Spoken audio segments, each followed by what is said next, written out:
ये है मेक्सिको, 13 करोड़ की आबादी वाला दुनिया का 10वां सबसे बड़ा कंट्री। मेक्सिको 21वीं सदी के इम्पोर्टेंट कंट्रीज में से एक है और इसकी वजह इसकी लोकेशन और हिस्ट्री है। मेक्सिको के नॉर्थ में अमेरिका है, साउथ और वेस्ट में पैसिफिक ओशन है, साउथ ईस्ट में ग्वाटेमाला, बेलीज और कैरेबियन सी है, जबकि ईस्टर्न साइड पर गल्फ ऑफ मेक्सिको है। मेक्सिको हजारों साल से मुख्तलिफ सिविलाइजेशन का गढ़ रह चुका है। आपको ये जानकर हैरानी होगी कि दुनिया का सबसे बड़ा पिरामिड इजिप्ट में नहीं बल्कि मेक्सिको में है, जिसे द पिरामिड ऑफ चोलुला कहा जाता है। यूरोपियन के आने से पहले यहाँ बहुत सारे सिविलाइजेशन रह चुकी है। यहाँ सबसे पहले ओलमेक्स सिविलाइजेशन आबाद हुई। उसके बाद 200 एडी में यहाँ माइंस आए और तकरीबन 700 साल तक सेंट्रल और साउथ अमेरिका पर हुकूमत की। माइंस सिविलाइजेशन अपने वक्त की सबसे स्ट्रॉन्ग और एडवांस सिविलाइजेशन थी। उनकी मैथ्स, एग्रीकल्चर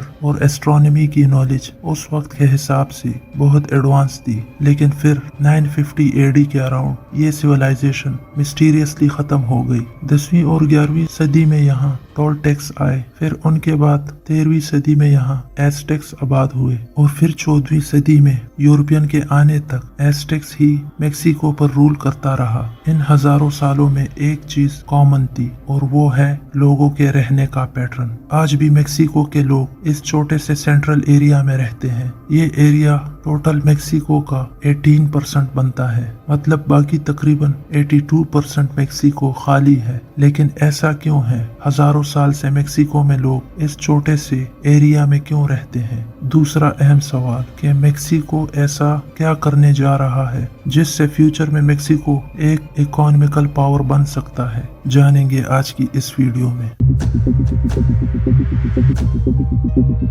मेक्सिको में लोग इस छोटे से एरिया में क्यों रहते हैं? इसकी बड़ी वजह है मेक्सिको की जियोग्राफी। मेक्सिको की सिर्फ 30% जमीन पर ही एग्रीकल्चर मुमकिन है। मेक्सिको के नॉर्थ में ये सारी जमीन खुश्क और गर्म रेगिस्तान पर मुश्तमिल है, जहां एग्रीकल्चर नामुमकिन है। अगर बात करें मेक्सिको के साउथ की, तो इस एरिया में घने जंगलात है, जहां ज्यादातर बारिशें होती है, जिसकी वजह से यहाँ इंफ्रास्ट्रक्चर बिल्ड करना इम्पॉसिबल है। इन सब के अलावा मेक्सिको का 70% एरिया माउंटेन से कवर है। इन अनफेवरेबल हालात के चलते मेक्सिको के गवर्नमेंट के लिए अपने बॉर्डर को मॉनिटर करना और इसकी हिफाजत करने में भी बहुत मुश्किल पेश आती है, जिसकी वजह से स्मगलर्स के लिए ड्रग्स और बाकी इलीगल चीजें स्मगल करना इंतहाई आसान है। सबसे पहले स्मगलर साउदर्न साइड से सेंट्रल मेक्सिको में अपना माल स्मगल करते हैं, फिर यहाँ से ये माल नॉर्थ बॉर्डर से अमेरिका स्मगल किया जाता है। क्योंकि मेक्सिको के नॉर्थ साइड में बड़े बड़े पहाड़ और खुश्क रेगिस्तान है, तो पुलिस के लिए इस स्मगलिंग को रोकना बहुत ही मुश्किल हो जाता है। सेंट्रल मेक्सिको में रहने का एक और वजह ये भी है कि पूरे मेक्सिको में सबसे ज्यादा फर्टाइल जमीन यही है। इस एरिया में सबसे ज्यादा वोल्केनोस है, जिसकी वजह से जमीन बहुत ज्यादा जरखेज है। यही वजह है कि मेक्सिको की हिस्ट्री में सारे सिविलाइजेशन यहाँ आबाद होते थे। और इसी तरह मेक्सिको की इकोनॉमी के लिए सबसे इम्पोर्टेंट शहर वेराक्रूज है। वेराक्रूज मेक्सिको के ईस्टर्न बॉर्डर पर समंदर से जुड़ा एक कोस्टल लाइन सिटी है, जो इंपोर्ट और एक्सपोर्ट में भी रोल प्ले करता है। और मेक्सिको की 35% वाटर सप्लाई भी यहीं से आती है। 16th सेंचुरी से 18th सेंचुरी तक फ्रेंच, स्पेनिश और अमेरिकन फोर्सेस इसी शहर से होते हुए मेक्सिको के कैपिटल मेक्सिको सिटी पर काबिज हुए। 1873 में मेक्सिको ने बड़ी मुश्किल से वेराक्रूज से मेक्सिको सिटी तक 200 माइल्स का रेलवे ट्रैक बनाया, जिससे ये दोनों शहर आपस में कनेक्ट हुए। यही कुछ मुश्किलात थी जिसकी वजह से मेक्सिको अपने बाकी नेबर कंट्रीज से पीछे रहा। आइए जानते हैं कि मेक्सिको का फ्यूचर कैसा होने वाला है। पिछले कुछ सालों से मेक्सिको में एक जबरदस्त ट्रांसफॉर्मेशन हुई है। 2010 से 2023 के बीच अमेरिका से मेक्सिको तक 17 गैस पाइपलाइंस बिछी है, जिसमें ज्यादातर गैस मेक्सिको और अमेरिका के बॉर्डर पर लगे मैन्युफैक्चरिंग प्लांट्स तक पहुंचाई गई है। इसके दो बड़े फायदे थे।